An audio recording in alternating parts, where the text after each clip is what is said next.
저희 세션은 지금 글로벌 HR의 새로운 화두, 다양성과 포용성이라는 주제로 세 분의 연사를 모시고 발표를 하고 그리고 플로어에서 질문도 받고 하겠습니다. 저는 이 세션의 체어를 맡은 고려대학교 경영대학의 김태기 교수라고 합니다.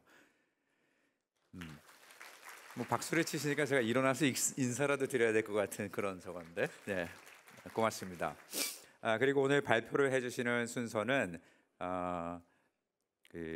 노바티스 코리아의 닥터 조시 베누고팔,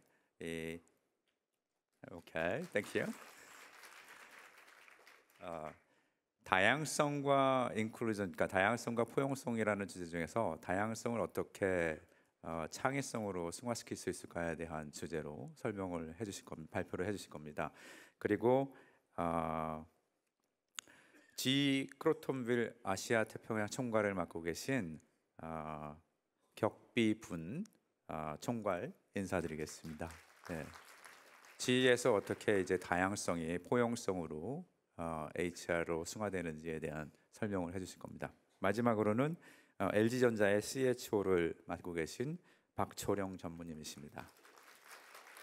네. 이 앞선 두 분의 발표자가 하신 말씀을 이제 총괄해가지고 LG전자에서는 어떻게 다양성을 HI 관점에서 아우르는지에 대한 그런 내용으로 연설을 해주실 예정입니다. 그러면은 닥터 베누고팔의 먼저 한 20분 정도 되는 강연을 들어보도록 하겠습니다. 감사합니다. 안녕하세요. Very good afternoon. I am assuming that most of the people here are either working as part of some teams or may even be leading the teams. So I thought one of the questions that we can discuss today is how can we make our teams more smarter and creative? The fact that teams are more smarter than individuals or experts is nothing new. It has been around from the days of Aristotle. He has written lengthy about it. But the first statistical evidence for this came from an experiment that was done roughly 100 years ago by a Victorian polymath called Francis Galton. Sir Francis Galton did a very simple experiment. He went to a country farm in the UK, and there was an ox on display. He asked people to guess what is the weight of the ox. He gave a paper and a pencil. So people just guessed the weight of the ox. Then he took the average of all of the individual guesses, and he found that the average was very, very accurate. But more importantly, that average was better than any individual guesses, even the guess of the owner of this ox. And this concept led to the idea of collective intelligence, that the crowd is smarter than any individual. Another area that we see this being demonstrated is the show Who Wants to Be a Millionaire? Some of you may have watched it. It's a quiz show, and when the participant do not know the answer, he has three options. He can phone a friend and ask, do you know the answer? There is another choice called as 50-50. That means out of the four choices, two gets eliminated. And the last one is ask the audience. And ask the audience has been by far the most accurate of all answers through years and years of research over Who Wants to Be the Millionaire. So the crowd gets it right. Another interesting thing happened when the University of Iowa ran a betting market on who would be the next president of the United States many, many years ago. And the prediction of that betting market was found to be more accurate than the political experts, and that raised to the interest in the betting market. So this is the betting market called as predicted. So what this does is, this is predicting who are the likely candidates to win the 2020 US presidential elections. So now if you bet on Donald Trump, the latest price is 40 cents, and if he wins, you will get $1. So you will get 60 cents for every 40 cents that you bet, right? So you can see the collective intelligence of the betting market currently indicates that Donald Trump is likely to win the US president election. We will wait and time will tell if this is going to be true or not. But this is the principle of collective wisdom. I just wanted to give a couple of examples for you to understand how this works. Now, you may think, why does this work? You know, a crowd is a random group of people. Some may have knowledge, some may not have knowledge, and why would a crowd be smarter than an individual expert? So let me try and explain why this happens. Let's take this movie, Godfather. And I am going to ask you to guess who was the lead actor in this movie. Let's say only 30% of you know the right answer, which is Marlon Brando, right? But the people who get it wrong, which is 70%, they would make random guesses. Some would say Roberto De Niro, some would say Al Pacino, but they will be like 1% for Roberto De Niro, 0.5%, right? But the people who know the right answer would collectively come up, and their number would be much higher than all the other random answers. So here what is happening is that the errors cancel out each other, and the truth or the accurate information stand out when the group's average is being counted. I hope this concept is somehow simply explained to you. Now, what about creativity? It's not only about predictions. We know that the best period in the history of creativity was the Renaissance. And during Renaissance, what the Medici family did was bring people together from various disciplines and give them incentives so that they can have a creative atmosphere. And if you think about every element of everything in this room, these are all made of a few elements in the periodic table.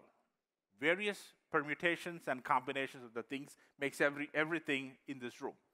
The same thing about innovation. Almost every innovation is a combination of other innovations. You take the example of this electric bulb, right? When the electric bulb was invented by Thomas Edison, somebody brought the idea of a bottle, a corkscrew of a bottle, and then they combined this together, and that is how the light bulb was attached to the ceiling, right? Or you take the case of the iPhone. When Steve Jobs introduced this product, he said it's combining three things which already existed: a phone, an internet browser, and an MP3 player, right? Or music player, the iPod, right? It was combining three existing things, and it became a big innovation by itself. Or take this another example, which is a burkini, right? It's a combination of burqa, which is a very traditional Islamic cloth, and bikini, which is what we wear for the beach. And this market did not exist many years ago. The market always existed, but nobody tapped into it until an Australian woman thought there is an opportunity, and she combined it, and it's a multi-billion-dollar market, and the biggest sales are outside of the Middle East, right? So this is all examples of how people combine existing innovations to create new innovations. Now, these innovations typically happen when you bring people with different thinking patterns, and they combine. People from different disciplines come and innovate at the intersections of the discipline. And there is this brilliant book written about it called as The Medici Effect, and I encourage you to read it if you want to find more. Now, you may ask, how can we be convinced that a crowd is smarter than an individual? Crowd can also make not so smart decisions. Remember, it was a crowd who elected Adolf Hitler. It was teams that have made decisions in companies that have led to the bankruptcy. So how can we believe that a group can always make smarter decisions? So there is a book written by James Surowiecki called as The Wisdom of Crowd that highlights this point. He said a group is smarter basically under three conditions. Number one, they have to be cognitively diverse. So it has to be a group of people who think different. It cannot be a group of people who think exactly the same. They won't be wise all the time. The second, they have to be independent. They should not influence each other. right? And the last point is they need to have an incentive to get the right answer. If you look at the betting markets, all three conditions are met. Number one, it's a cognitively diverse group. Anybody with an internet can access it, right? Second, they are independent. They don't even know each other. They all bet online. And third, they have an incentive to get the right answer because they make money if they get the right answer. Now, are these conditions met in large organizations? There is another book called as Wiser. It is written by Kay Sunstein, who along with Richard Thaler wrote the book Nudge. After Richard Thaler got Nobel Prize, I think that book is very popular. So in that book, it argues that in organizations, these conditions are not necessarily met. Number one, we like to hire people like ourselves.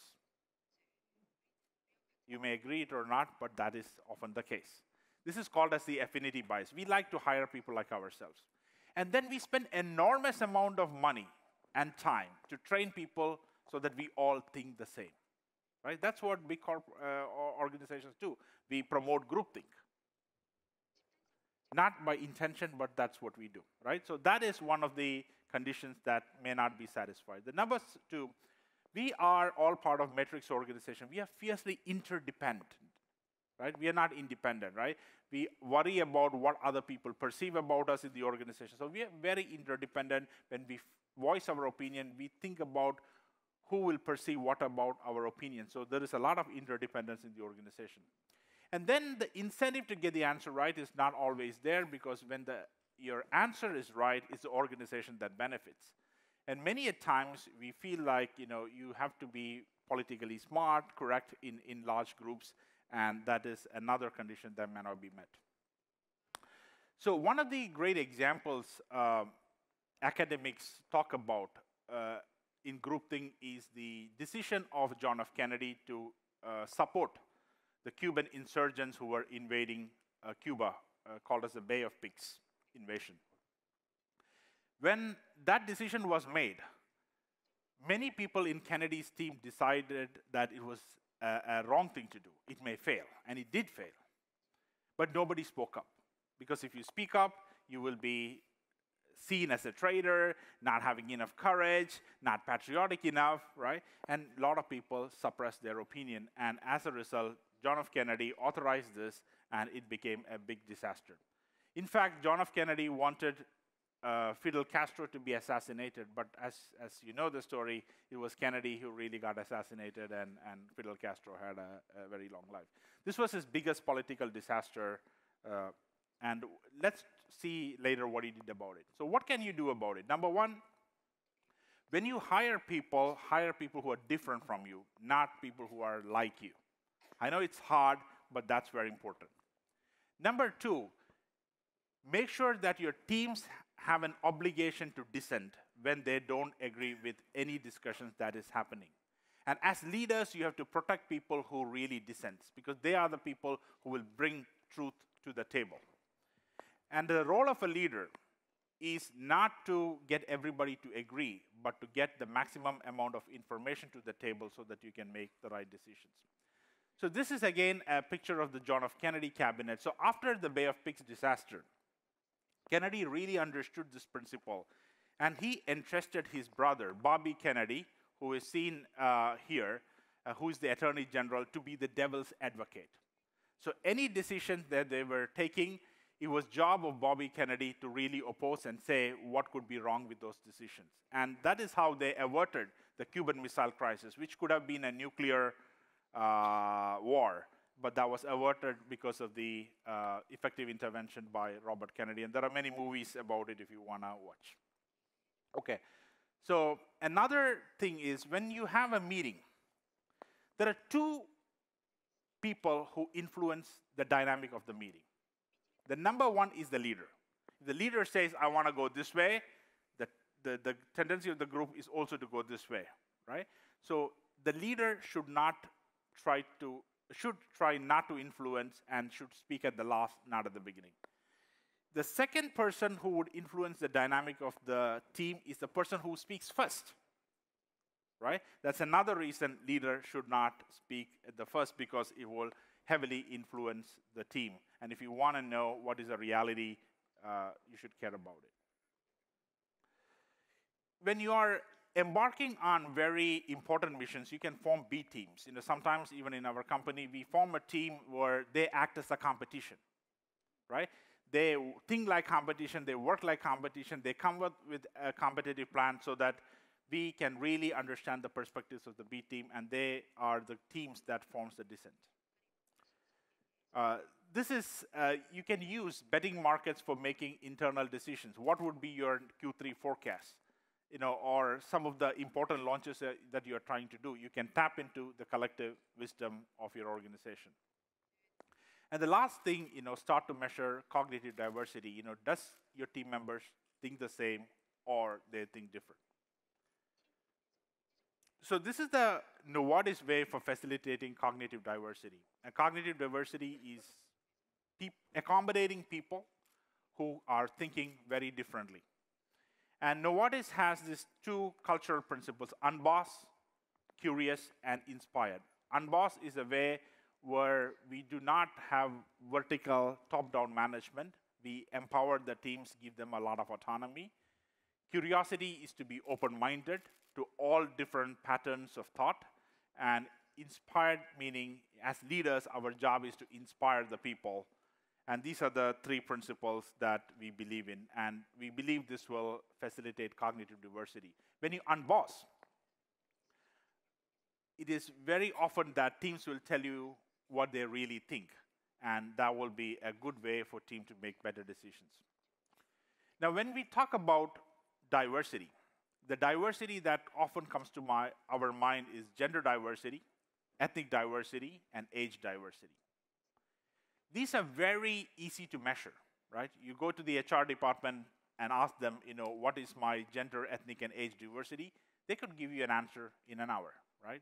All the statistics are there, the representation, the salary differences, all information is available. Now, this is only one part of diversity. There is another diversity based on aesthetic diversity, and discrimination based on that is called as lookism. This impacts both genders, but it impacts women more than men from what the studies have shown. So this we can observe, but it's never measured. It's probably even illegal to measure aesthetic diversity in an organization, right? So it does exist, but that we should be aware of. And the last one is the cognitive diversity that I've been talking about, people who think differently. This there is no way to see. A group of people may look very diverse, but they may all think the same, or they may think the different, we don't know. And organizations have not progressed to measuring cognitive diversity, which I believe is fundamental for innovation and for smartness of the team. So please do not misunderstand. I'm not saying that gender, ethnic, or age diversity do not matter. In fact, they are very important and they do matter. The teams that have better gender, ethnic, and age diversity are likely to be more cognitive diverse. Right? So they are complementary. So this is just giving you some statistics on Novartis. And Novartis has more than 100,000 people employed with 140 nationalities. And we have equal representation of men and women across the globe. And we have 43% of management comprised of females. And our aim is to make it to 50% in the next couple of years, right? So that is our track record and on the diversity from a traditional parameter. So when you see a team like this, they may look very diverse. There is ethnic diversity, age diversity, gender diversity. I think my call to action for all of you is to also think if they have the right level of cognitive diversity in their teams. Are the people all think the same? Did they all go to Harvard? They all are indoctrinated in the same philosophy? Or do you have a bunch of people who think differently and bring different perspectives to the table so that the team would ultimately be more smarter and creative? With that, I would like to close my talk and thank you for a very pleasant hearing. Thank you very much.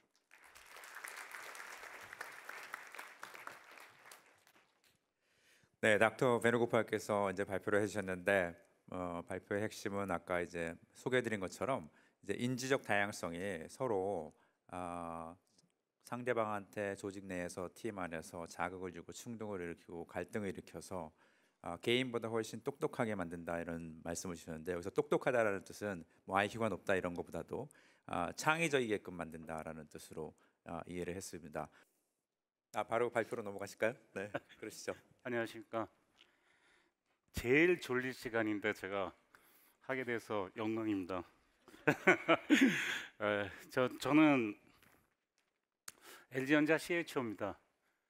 제가 했던 일들은 저도 뭐 연수 한 7, 8년 했고 노무 인사 해갖고 지금 계속 안 잘리고 계속 있습니다. 너무 요즘 혹시 그 기업에서 HR 하시는 분들 손 좀 한번 들어보시겠습니까? 예. 혹시 학교에서 하시는 분들, 학교에서 오신 분들, 예. 고생 많습니다. 저도 인사하면서 이렇게 힘든 적이 없었던 것 같습니다. 경영 환경도 상당히 예측 불허하고 요즘 뭐 디지털 트랜스포메이션 얘기하는데 제가 전자회사에 있다 보니까 너무 급격하게 변하고 여러분들은 디지털 HR 트랜스포메이션을 얼마나 준비하고 있습니까? 저희는 한 3년, 4년 됐습니다. 계속 준비하고 있습니다. 그 정도로 지금 급변하고 있고 지금 뭐 노동 환경뿐만 아니라 세대 간의 갈등, 뭐 고령 연령화, 지금 여러분들이 갖고 있는 모든 고민들이 지금 모든 회사들이 갖고 있는 동일한 고민인 것 같습니다. 해결은 각자가 하는 거고 각의 업의 특성에 따라서 능력에 따라서 어떻게 하는 게 가장 회사의 성과 창출을 위해서 최고의 솔루션을 제공할 건가는 각자의 몫인 것 같습니다.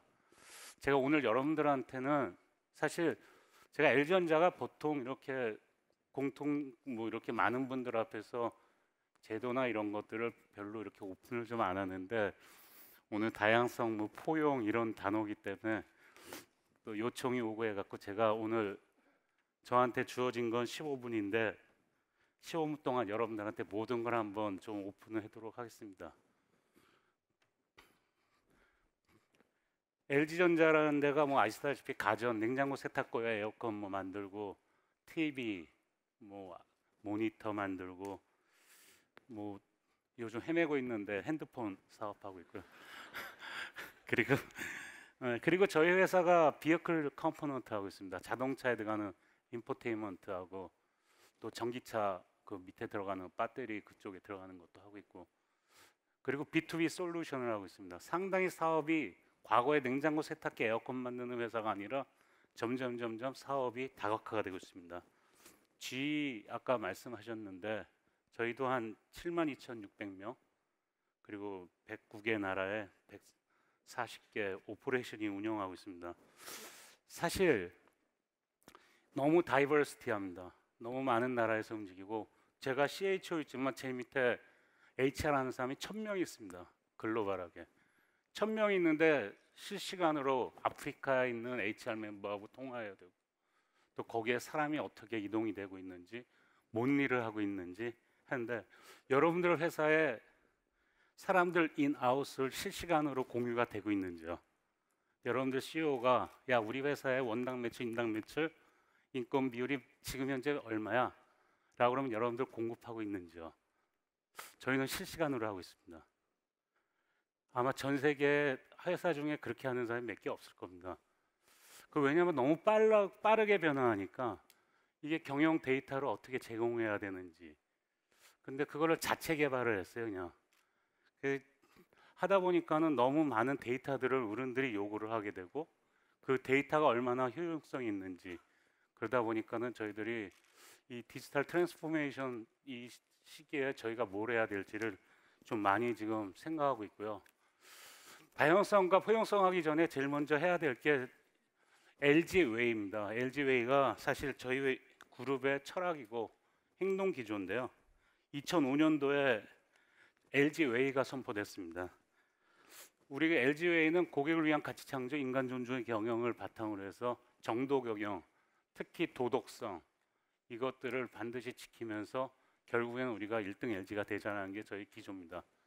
특히 여기에 있는 인간 존중의 경영은 다양성과 포용성을 이용하고 사람들은 또 활용하고 그 사원으로부터 창의력을 개발시킨다는 게 주요 요지입니다. 인간 존중을 위해서는 개인의 생각과 사고, 행동 모든 것들을 다 개인한테 하는데 사실 요즘 너무 힘듭니다. 왜냐하면 이것과 2005년도에 제가 했다지만 지금 들어오는 사람들은 너무 다양하고 뭐 90년대생이 몰려온다 밀레니얼 시대다 하지만은 생각들이 다 다르고 여러분들 회식 가보면은 느끼잖아요.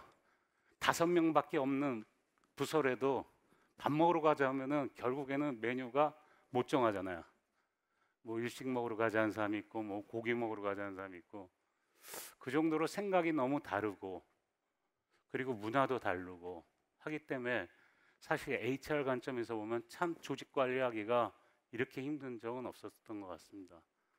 그래서 저희 LG는 2005년도부터 만든 이 LG웨이를 기조로 해서 흔들림 없이 계속 유지하고 계속 발전시키고 있습니다. 제가 오늘 여러분들한테 공유드리고 싶은 거는 이 다양성을 위해서 지금 LG가 전자가 하고 있는 것들 뭐 좀 몇 개만 소개해 드리려고 합니다. 첫 번째는 글로벌 탤런트.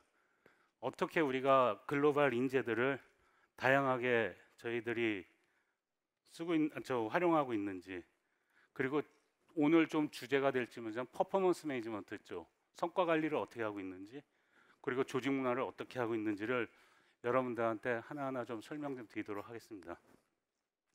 글로벌 모빌리티입니다. 제가 말씀드렸듯이 140개 국가가 있다 보니까는 인재들이 어디에서 무엇을 하는지, 그 사람들의 직무는 어떤 직무를 갖고 있고 성과는 어떻게 내고 있고 포텐셜은 어떤지를 갖다가 다 DB화 시켜서 필요에 따라서는 한 국가에 있는 사람이 다른 국가에서도 근무하게 되고, 특히 뭐 소프트웨어 엔지니어다 아니면 요즘과 같이 AI다 로봇이다 빅데이터다 아니면 클라우드다 이런 사람들 다 지금 보면 어느 국가에 누가 하고 있는지를 다 지금 저희들이 만들어 놓고 그 사람들을 활용하고 있습니다.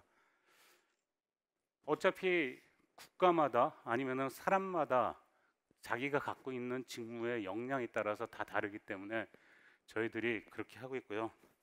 두 번째는 역량, 능력 중심의 사람을 채용하고 있습니다. 여러분들도 뭐 다 어느 똑같겠지만은 요즘 사람들, 요즘 사람 말은 좀 표현이 좀 그렇지만 하여튼 상당히 최근에 화두가 되는 게 객관성, 공평성 이런 얘기들을 많이 합니다.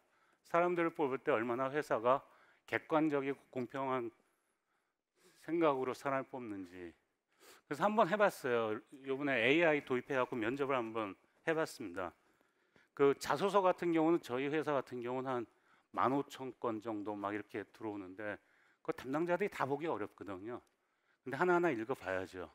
다 읽어보고 평가하는데 그런 것들, 그리고 구성원들한테 많은 질문들이 옵니다. 그 뭐 몇천 명이 전화 오면은 그 일일이 대응하기가 쉽지가 않아서 챗봇을 이용한다든지.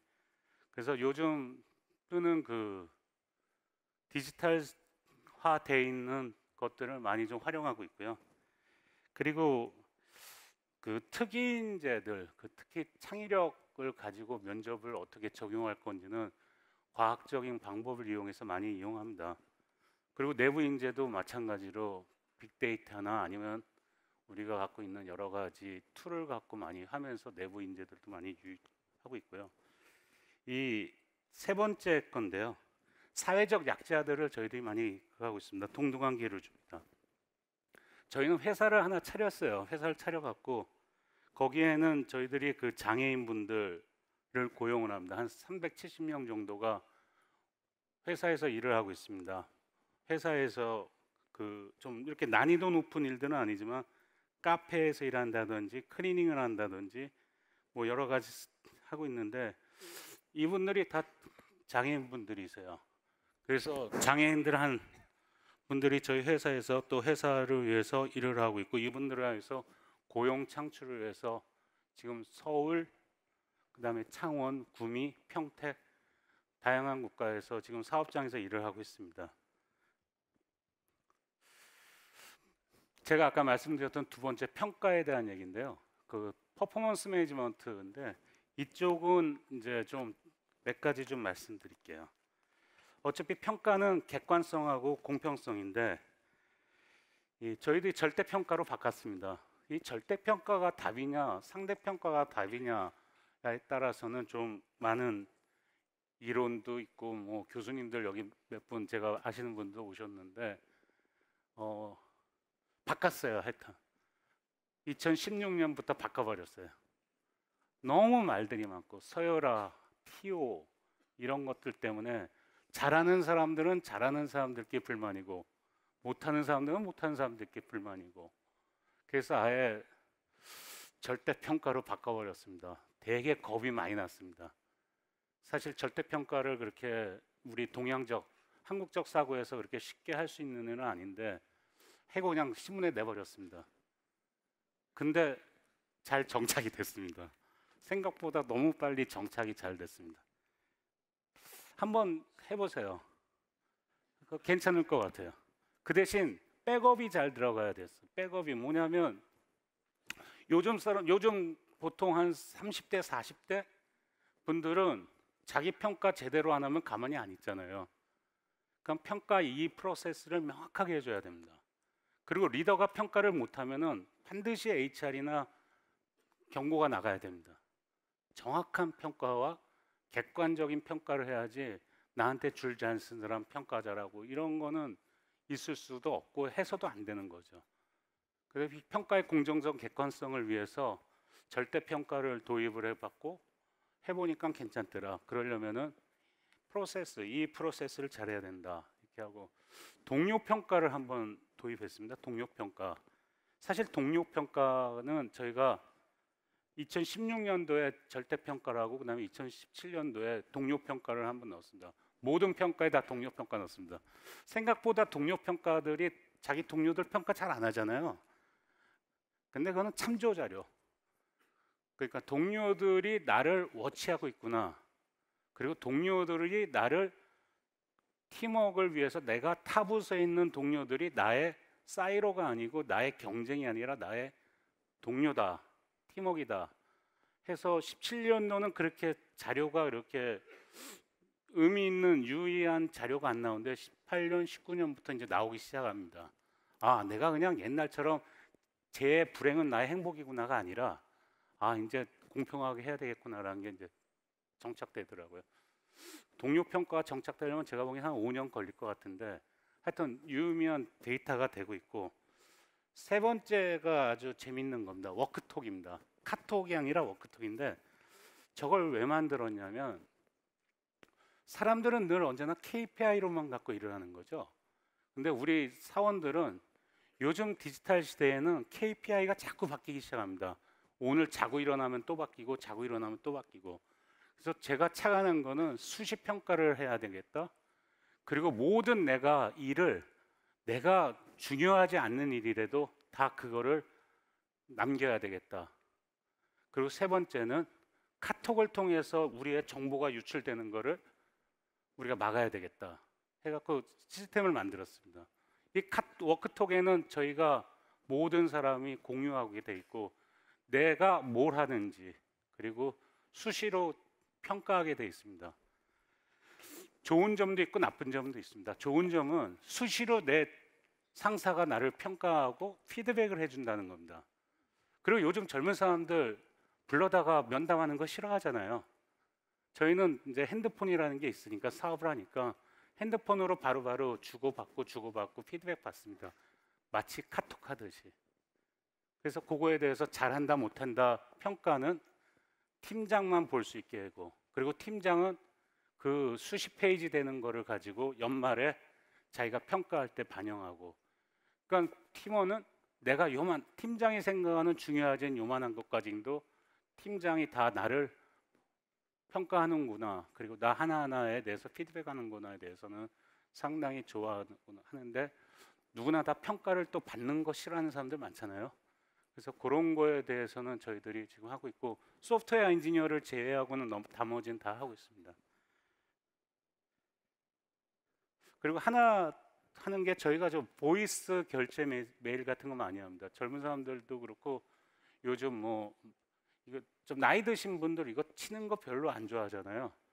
그래서 제가 오늘 어디 휴가 가고 출장 갔다 옵니다. 결제해 주십시오. 그러면은 제가 말하는 게 다 워딩으로 돼 갖고 바로 결제 올라갑니다. 네 번째 거는 모성 보호인데요. 그 추가 뭐 요즘 남자분들도 출산휴가 많이 가잖아요.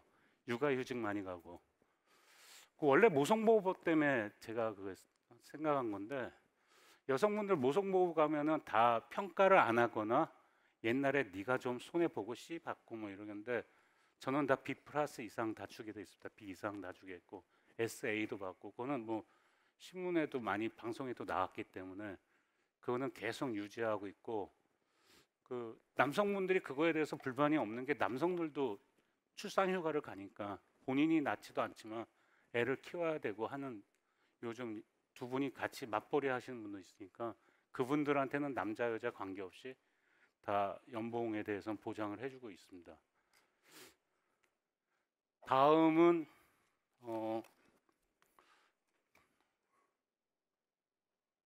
이거는 뭐 제가 아까 워크톡에 대해서 말씀드렸으니까 이거는 제가 하고 조직 문화입니다.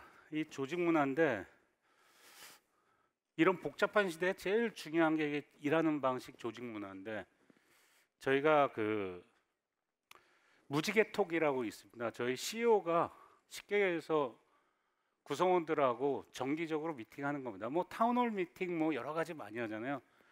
근데 이게 참 진행하기가 애매해요. 멀뚱멀뚱 CEO하고 무슨 얘기하지?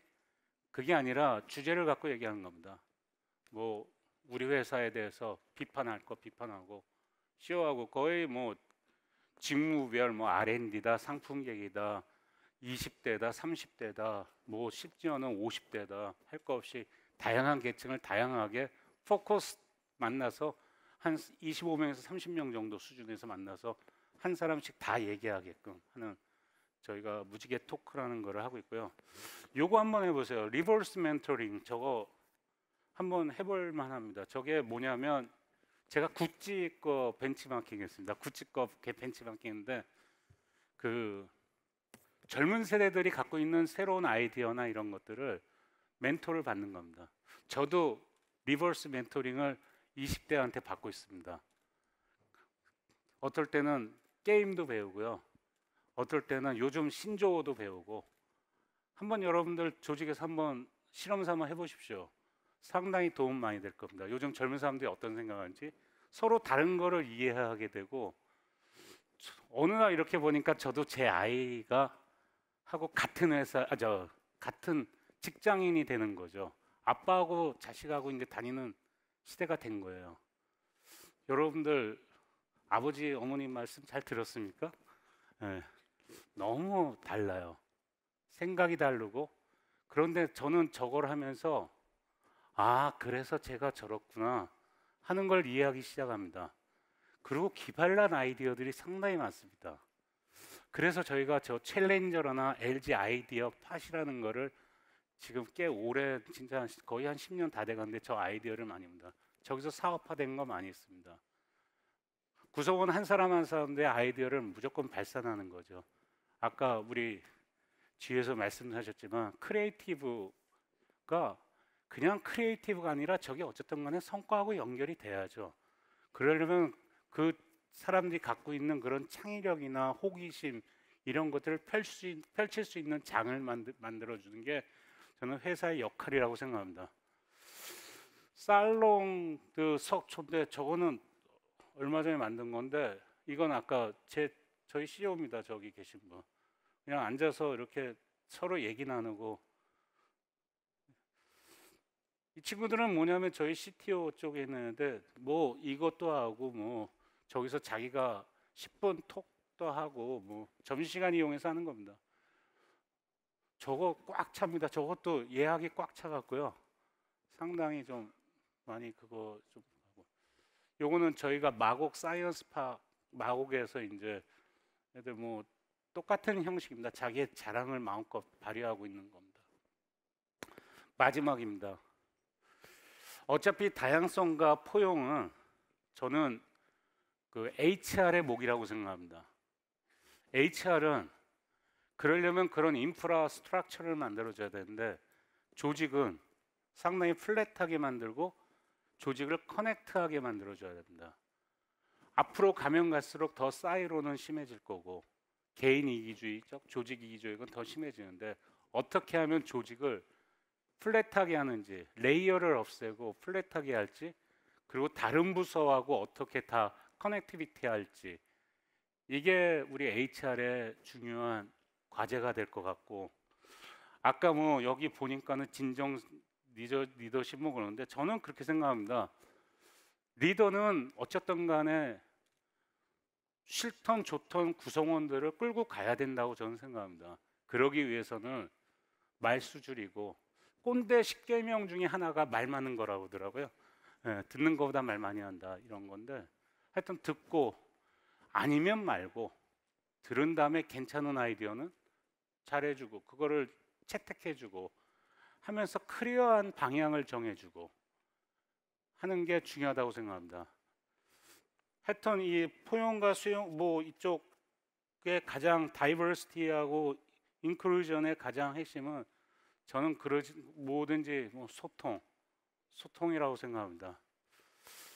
시간이 얼마 없어갖고 간단하게 말씀드렸는데 아무튼 여러분들 이 좋은 기회를 주셔서 감사드리고 여러분들한테 많은 도움이 됐으면 좋겠습니다. 감사합니다.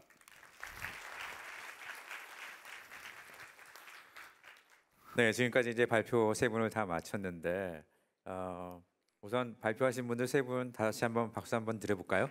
네, 고맙습니다.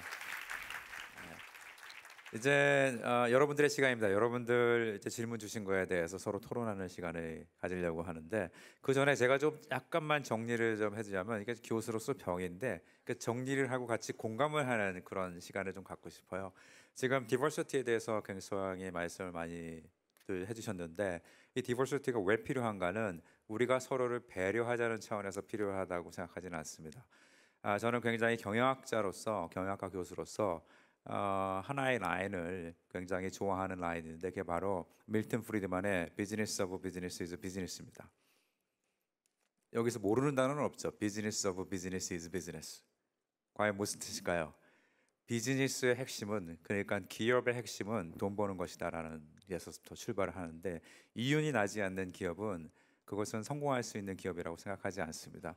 그렇다면 결국 디버시티가 어떻게 다양성 관리가 이윤으로 끌어올려질 수 있을까에 대한 생각을 해봐야 되는데 박철영 전무님께서 이제 크리에이티비티라는 말씀을 써주시고 그리고 베네고팔 박사님께서도 그렇게 말씀을 주셨는데 이 크리에이티브는 2000년 이후 우리 기업이 내는 부가가치의 가장 중요한 원천으로 자리 잡았습니다.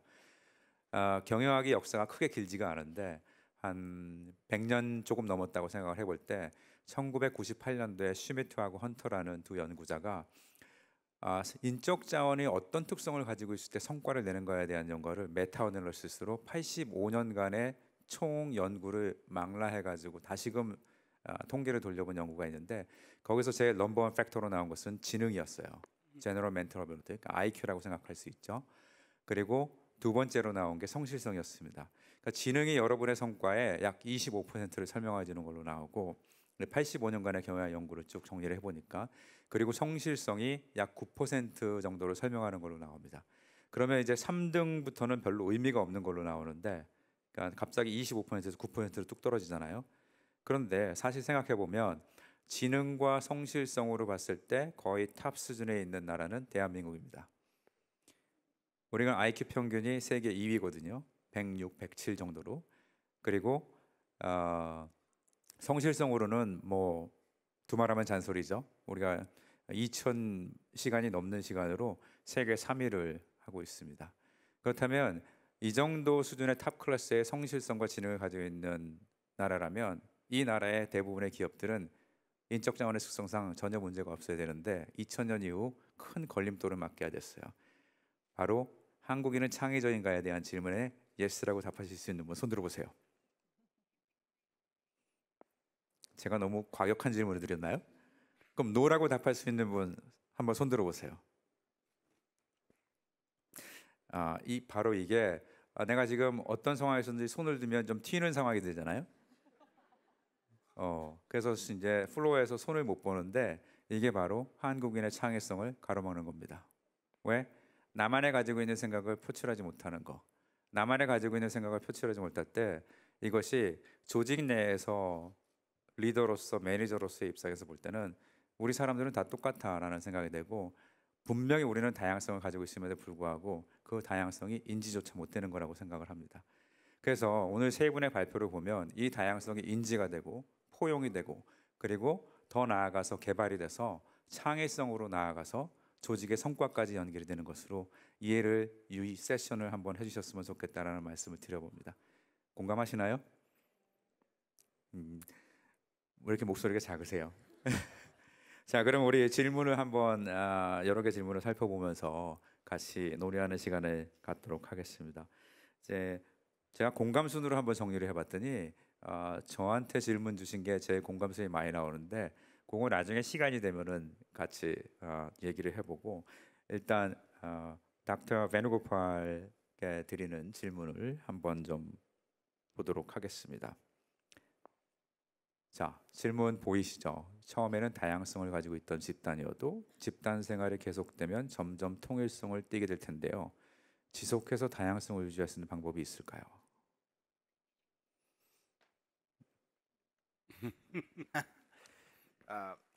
It's a very paradoxical question. I don't think an organization who is very encourages diversity would become uniform. I don't think so, because if you have the mindset to be different, you will try to be different, right? No matter what, whatever is the prevailing standard at this point of time. So many companies like Apple, their logo is think different. And because they really believe that the people who change the world are the people who think different. So there is a quote by George Bernard Shaw, and I'll stop with that. He said, if I remember correctly, the reasonable man adapts to the world, right? And the unreasonable man tries to adapt the world to himself.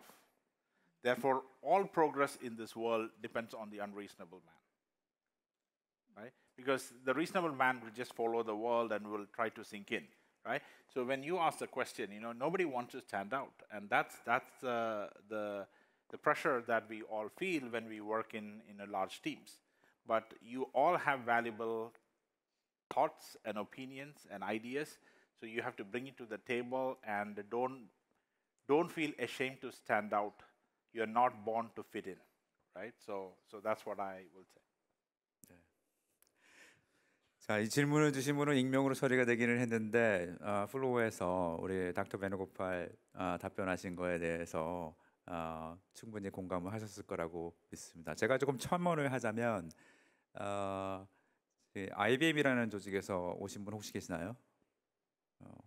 IBM은 이게 사람을 이렇게 채용을 할 때 지속적으로 현재의 조직 모습에 대해서 판단을 하고 현재 조직 모습과는 다른 사람들을 채용하라는 큰 아젠다를 가지고 있습니다.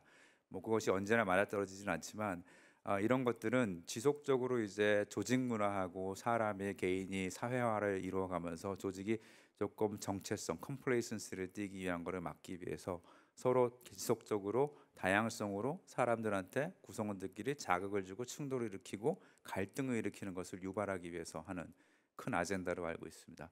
그런 것들이 조금 여러분 질문하신 거에 좀 답변이 됐으면 좋겠습니다. 자, 그러면은 또 두 번째 질문은 이번에는 분격비 총괄님께 드리는 질문으로 선택을 해보도록 하겠습니다. 자, 질문은 이제 영어로 딱 나왔는데요.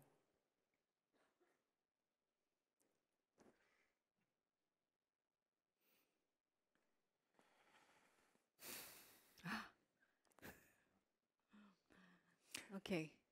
You got it? Okay. Yes, this is a very difficult question, right?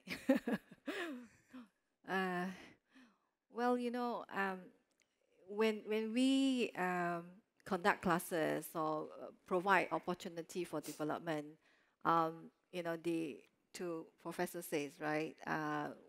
the even corporate universities is here for certain purpose. It's an investment. But when we invest, right, in learning courses and allowing people to come in and take those classes, of course we want to see there are some changes in behavior. But I don't want to take the credit that just because people come in and attend the class, they will go out and they will voila, change completely. Or probably doesn't happen, right? I think it takes the entire ecosystem. Understanding why you come to this class, and after that, going back, the leaders will also have to play a part in ensuring that the behavior actually change and take place. So I would say, in a nutshell, nothing is going to happen, right? If the person comes and refuses to change, but the consequences will be the impact to the performance. Because we believe you come to a class, you change your behavior, it's going to affect your performance upward, then that's what we want to believe. But if you take this opportunity and refuse to change, then your performance will suffer, and then as an employer, as a leader, you then take up that consequences. That's what I would say. 오케이. 자, 그 크로톤빌이 많이들 알고 계시겠지만 G의 그 코퍼레이트 유니버시티가 되는 거죠. 그 코퍼레이트 유니버시티에서 많은 분들이 이제 교육을 받고 여러 가지 이 G의 과거 이제 크로톤빌은 제가 알기로는 어떻게 보면 조직이 가지고 있는 아젠다를 충실히 실천할 수 있는 사람들을 길러냈지만 지금은 조금 다양성을 가진 사람들이 그 다양성이 더 확보가 될 수 있는 방향으로 리더십 교육이 이루어지는 걸로 알고 있습니다. 맞나요? 네, 그렇게 알고 있습니다. 그래서 지금 답변 주신 것도 비슷한 방향으로 답변을 주신 걸로 이해를 했는데, 그럼 다른 질문을 조금 더 이어가도록 하겠습니다. 자, 이 박철웅 전무님한테 한번 질문을 드린 것을 한번 소개를 해드리려고 하는데, 아까 발표 주신 내용 중에서 이 AI 인터뷰를 통하여 지원자에 대한 편견을 없앤다고 하셨는데 어떠한 방식으로 하셨는지 조금 그 디테일이 궁금하신 것 같습니다. 원래 이거 실무자가 하지 말라고 그랬는데 지금 초기 단계고요.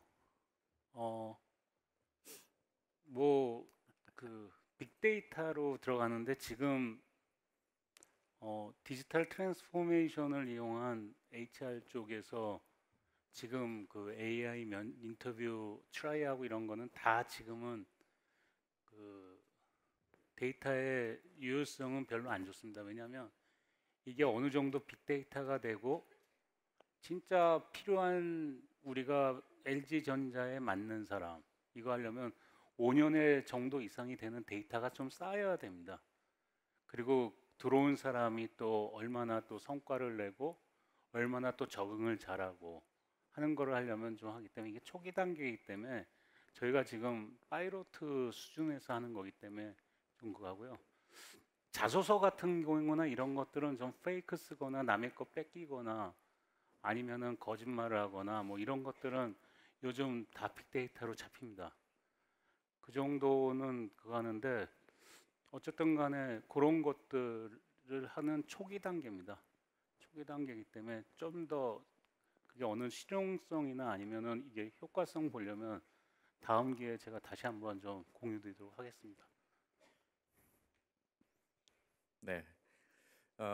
아까 이제 서두에 말씀하신 것처럼 LG 전자뿐만 아니라 이제 LG 그룹 관계사들에서 뭐 좀 이런 것들을 공개하지 않는 거를 뭐 다들 알고 계실 텐데 어떻게 보면 이렇게 공개를 하심으로 인해 가지고 챌린지를 많이 받으면서 다양성을 확보가 되고 그러지도 않을까요? 예? 예. 아 요즘은 예. 유튜브 이런 데도 하도 많이 띄워갖고요. 네. 예를 들어 우리 구글에서는 보드 오브 디렉터가 실시간으로 이렇게 중계가 되잖아요. 그래서 그 에릭 슈미트가 예전에 그 기자로부터 질문을 받았습니다. 이렇게 조금 비밀스러운 얘기 같아 보이는 것들을 하는 것에 대해서 정보 유출에 대해서 걱정하지 않느냐 이렇게 물었더니 에릭 슈미트가 뭐라고 답변을 했냐면 그러면 서로 인포메이션을 쉐어해가지고 정보 유출에 대해서 걱정하는 경우하고 인포메이션을 나누지 않아가지고 거기서 발생될 수 있는 창의성의 손실에 대해서 어떤 것이 더 크다고 믿느냐라고 반문을 했어요. 그런 것들을 보면은 제가 지금 이렇게 말씀드리니까 LG전자 꼭 가르치고 있는 것 같아서 죄송한 생각이 드는데 네, 우리 얼마든지 인포메이션 쉐어링을 통해 가지고 컬렉티브 인텔리전스를 좀 높일 수 있는 예, 우리 베누고팔 박사님께서 말씀하신 컬렉티브 인텔리전스를 높일 수 있는 방안도 생각해 볼 수 있을 것 같습니다. 그런 의미에서 다음번 질문은 바로 이 컬렉티브 인텔리전스에 관한 질문으로 다시 돌아가서 베누고팔 박사님께 드리려고 하는데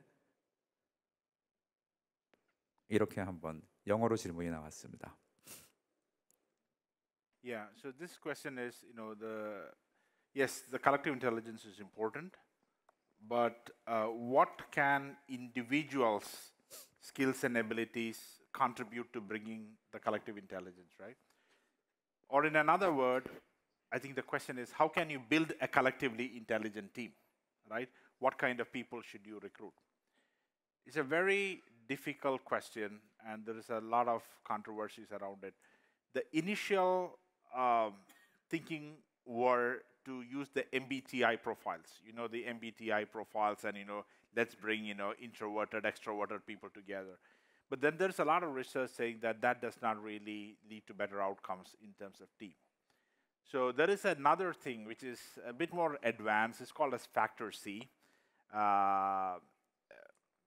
It's not very commonly used, but there's some research published in the Science magazine. They say that the teams that have the 3 elements would have better collective intelligence. And here they say, number 1,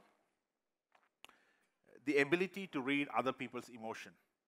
So if you recruit people who are able to read other people's emotions, that team collectively does better. And this is relatively easy to do with videos, etc. You can judge the emotions of people, so that's possible. The second factor is the teams that have very dominant people actually don't do well. So you need people who give space to others. So you need to recruit people who give space to others. So that's the second. Third is the number of women in the team.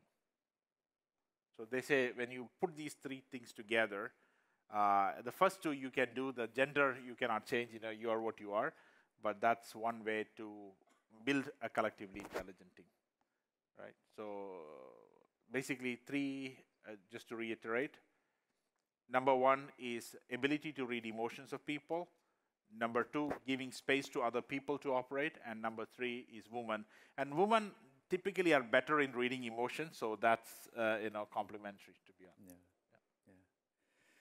지금 베누고팔 박사님께서 말씀하신 내용 중에 이제 다른 사람의 감정을 읽는다라는 그런 의미에서 저는 조금 더 쉬운 말로 풀이를 하자면은 공감 능력이라고 생각을 해야 될 것 같아요. 그렇죠. 네, 공감 능력이라고 생각을 해야 될 것 같은데 우리가 다양한 생각을 가지고 있는 여기서 다양성이라고 하는 것이 어떤 에스테틱 디버시티나 어떤 눈에 보이는 디버시티 말고 그러니까 인지적 다양성에 대해서 저 사람이 어떤 다른 생각을 가지고 있는 게에 대한 그 사람의 입장에 들어가 볼 수 있는 능력 그런 것들이 하나의 툴이 된다, 스킬이 된다 이렇게 말씀을 주신 것 같습니다. 가만히 생각해 보면은 제가 공감 능력과 관련해 가지고 한국의 교육과 관련해서 깜짝 놀랄 만한 비교를 한 적이 있는데 제가 미국에서 이제 안식년을 보내고 있을 때 이 초등학교 수학 시간을 제 연구 프로젝트로 관찰을 한 적이 있습니다. 근데 초등학교 5학년 학생들의 수학 교실이었었는데 선생님이 도저히 초등학교 5학년 학생들이 풀 수 없는 문제로 한번 주어지고 이 문제를 풀어볼 사람 해가지고 발런티어를 찾았어요. 발런티어가 나와가지고 이렇게 푸는데 전혀 이상한 얘기를 하는 거예요. 전혀 이상한 얘기를 하는데 대부분의 아이들은 그 친구가 하는 얘기를 계속 끄떡끄떡하면서 듣습니다. 그러다가 수업이 끝났는데 선생님은 답을 알려주진 않았어요. 그러니까 제가 이제 선생님하고 이제 인터뷰를 진행을 하는데 선생님한테 왜 답을 알려주지 않았냐고 그러니까 답을 아는 것은 의미가 없다고. 초등학교 5학년 학생은 지금 이 수학 문제의 답을 알아서 큰 도움이 되지 않는다라는 거예요. 자기네들의 수학 커리큘럼의 가장 기본적인 근거는 수라는 것을 통해서, 숫자라는 것을 통해서 학생들이 다른 사람들이 하는 얘기를 공감하는 능력을 키우는 거라고 이렇게 얘기를 해준 것에 대해서 굉장히 충격을 받았던 적이 있습니다. 그러고 보면은 우린 학교에서 여러분 자제분들과 같아 보이는 초등학교 학생들이 얼마나 공감 능력을 키우는 교육에 대해서 받고 있는가. 어떻게 보면 우리가 지금 기업의 입장에서 다 자란 성인들에 대한 다양성에 대한 얘기, 그리고 포용성에 대한 얘기, 그리고 창의성에 대한 얘기는 하지만 어떻게 보면 이것은 여러분들이 출발해야 되는 것이 아니라 여러분 자제들이 한 초등학생, 유치원 때부터 깊이 고민해 봐야 될 문제로서 부모들의 어떤 생각의 공감, 공유가 필요할 거라고 생각을 합니다. 공감하시나요? 제가 말이 너무 많나요? 예. 마더레이터가 좀 말이 좀 많은 것 같아가지고 괜찮아요? 예. 고맙습니다. 그렇게 크게 웃으시면 굉장히 공감한 걸로 제가 듣겠습니다. 고맙습니다. 예. 자, 그러면 또 여러 가지 질문들이 올라와 있는데 모든 분들께 드리는 질문으로 어떤 분이든 답변하셔도 좋습니다. 예, 이런 질문이 올라와 있습니다. 우리 발표하신 분들께서 질문을 읽으시고, 그러니까 들으시는 시간을 좀 갖도록 할게요. 조금 길어서.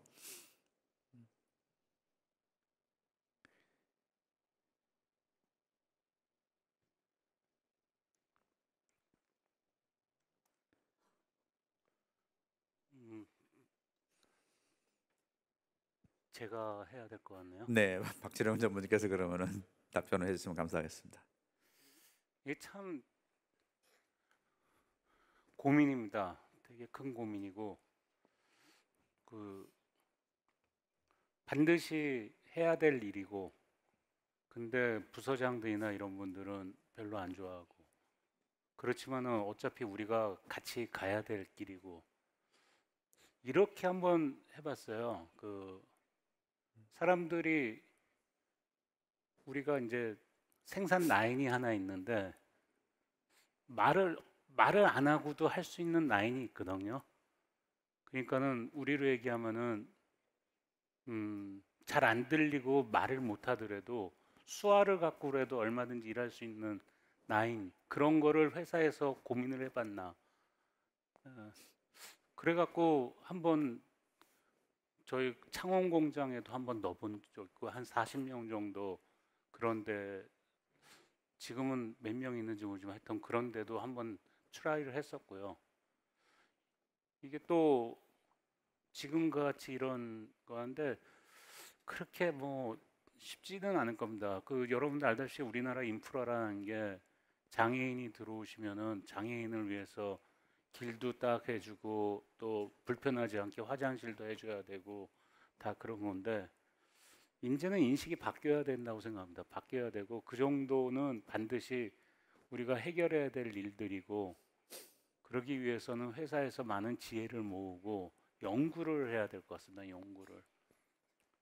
지금 제가 이런 얘기를 하는 이유가, 여기 인사하는 분들 뭐 맨날 장애인 쓰는 것 때문에 고용 부담금도 내야 되고 맨날 또 노동부 만나갖고 또 해야 되는 거, 제가 그런 질문인 것 같은데, 고민을 하고 우리가 할 수 있다라고 생각하고 접근하면 할 수 있고요.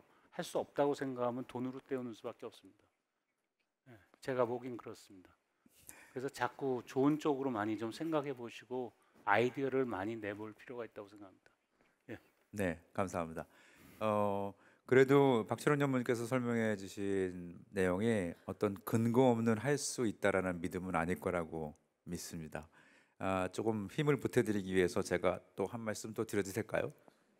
네, 제가 너무 말을 하는 것 같은데 이게 교수들이 병이 걸려가지고 그런데 제가 기억이 명확하지는 않지만 저도 이제 한 기업체에서, 대기업에서 근무를 했었거든요. 한 25년 전 정도 된 것 같습니다. 그러니까 25년 전 정도 돼가지고 기억이 정확하지는 않지만 제가 한 대기업에서 금장사를 했었습니다. 골드 인곳을 파는 거죠. 금장사를 하는데 금은 현금이랑 똑같기 때문에 물류비용이 굉장히 많이 나옵니다. 왜냐하면 배를 타고 다니진 않거든요. 배 타고 다니면 만약에 이제 금을 수입해 올 때 바다에 현금을 15일 동안 띄워놓을 수는 없으니까 그래서 카고 비행기도 안 타고 다닙니다. 여객기 뒷칸에 짐칸에 싣고 돌아다녀요. 금은. 그렇기 때문에 물류비용이 많이 나오는데 예를 들어서 1%라고 가정을 해보세요. 1%라고 가정을 해보면 하루는 우리 팀장님 주재하에 어떻게 하면 물류비용을 줄일 수 있을까에 대해서 고민을 하는 회의를 했었어요. 그거는 1% 나오는 물류비용에서 어떻게 항공사하고 딜을 잘해가지고 0.1% 정도 줄여볼까 하는 고민이었었거든요.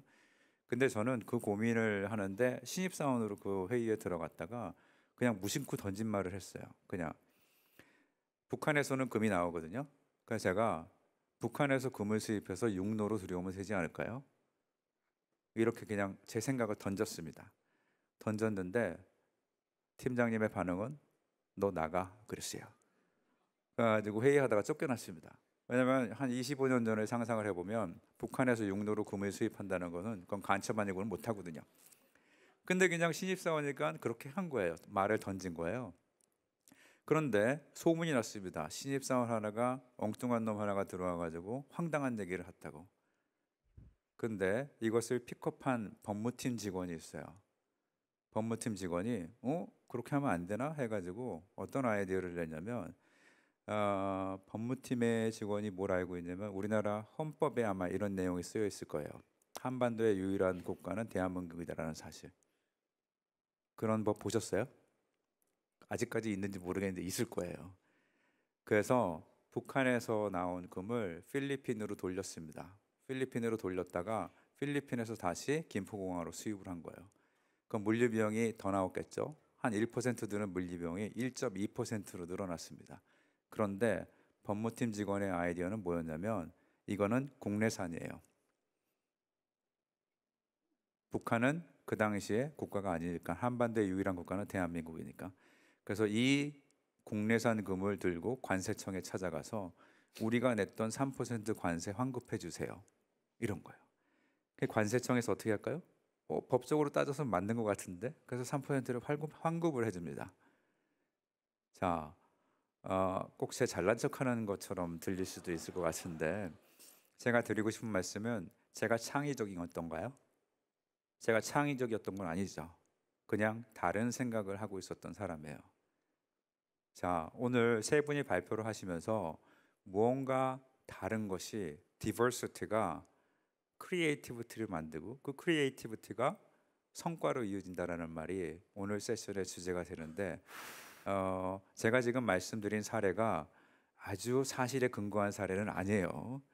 왜냐하면 이게 지금 방송도 되고 그러니까 저 사람이 거짓말했다라는 그게 돼가지고 제 기억의 조각을 가다듬어 가지고 우리 박철웅 연구님 말씀하실 때 한번 여러분한테 창의성의 시작은 정말 훌륭한 인재로부터 출발하는 것이 아니라 이건 다른 생각이 일으키는 갈등과 충돌과 자극이다라고 생각해 주셨으면 좋겠습니다. 자, 그럼 한 2분 30초 정도가 남았는데 마지막 질문은 우리 문격비 총괄님께 드리는 걸로 하겠습니다. 아까 첫 번째 질문이 어려웠다고 말씀하셨는데 두 번째 질문 조금 쉽기를 좀 바라겠습니다. 자, 질문은 영어로 나왔고 이렇게 되어 있습니다. 조금 민감한 문제일 수도 있기는 한데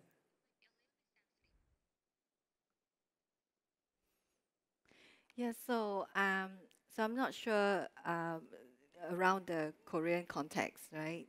Because I think the LGBT, not only the company context, but also a country context, right? So, but as far as the company is concerned in GE, we support LGBT.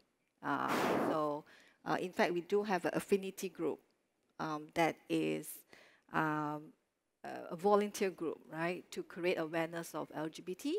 And we also encourage allies, right, people who are able to speak and who are able to, talk about and bring LGBT into the main agenda. So as far as the GE company, yes, we support LGBT. 네, 알겠습니다. 우리 LGBT 이슈로 가장 또 오픈되어 있는 회사가 GE도 그렇고 IBM도 그런 회사로 알고 계시죠? 그죠? 그래서 IBM 로고를 우리 무지개 로고로 하고 있는 거 다들 알고 계시죠? 우리 박철용 전무님 그 LG에서 그 무지개 톡. 예, 무지개 톡도 그런 의미로 같이 무지개로 한 건 아니고 그런 건 아니었고요. 알겠습니다. 제가 너무 나간 것 같습니다. 제가 너무 나간 것 같습니다.